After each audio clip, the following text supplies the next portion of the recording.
feels as though I'm far away. Was it quite a stressful situation being in the gallery when you had your exhibition and all those people there to see your work? Like, I used to shy away from people a lot, but I'm not so bad these days. I don't mind going to openings of exhibitions. Andrew Blythe sold over half the works in his first solo exhibition in Auckland, and his art graces the walls of galleries in New York. Andrew's been dealing with mental illness for most of his life. It's very encouraging, and it's always, it's a lift for me, and always makes me think, I can do better, Andrew happily spends his days tucked in the corner of Toyota Art Studio. He's most happy when he's observing the world. Most of my life, I've drawn and painted.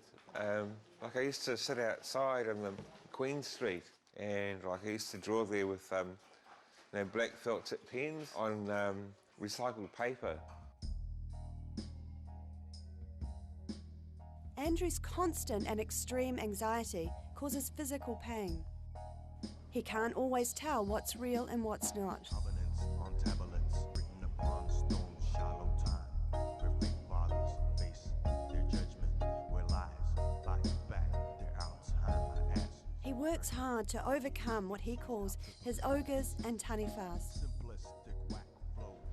I still think that I'm not really very well, but I think times when I'm ill, but I usually, sometimes even when I'm working here, that I'm still ill, but I just keep on working. It seems to help a lot, Toyota is a place where people who've experienced mental illness can work and find their own way to recovery. Yeah. Those who come here have discovered that creativity can be a means to mental wellness. The creativity is a huge aspect, I think, in terms of the cathartic process of healing and recovery.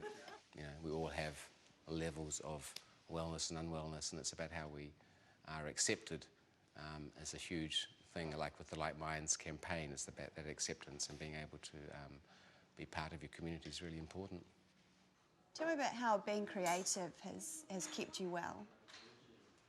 For me, I decided one day that I had to get out of bed and talk to nurses, so, people who work where I am, and so all of that started, thinking, well, I've got to really get on with my life. Like in some boarding houses out there, what you do is you wake up and you have your breakfast and you have a cigarette and have another cigarette and, all day, and that's all that people do. And but, I wasn't really very happy with only that, wasting my life away. Art allows Andrew time out from delusions associated with paranoid schizophrenia. It's quite incredible. This whole shelf is Andrew's work. Actually, just a third of what he's done over the last 5 years. There's so much here. He's constantly working. Can you talk a bit again, Andrew, about some of the process?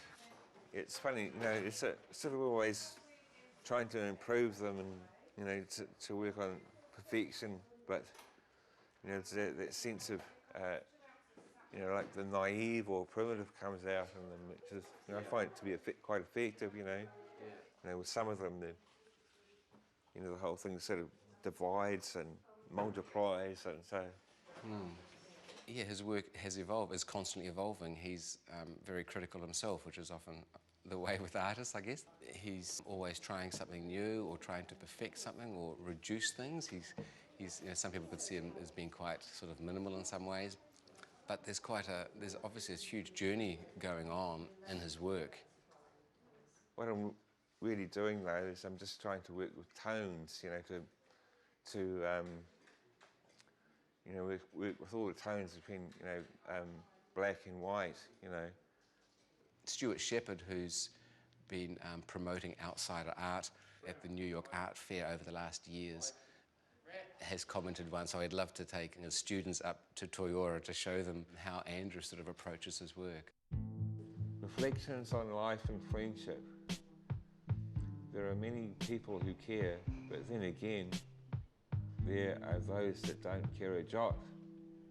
Life is precious to a soldier, say, or a mother or father.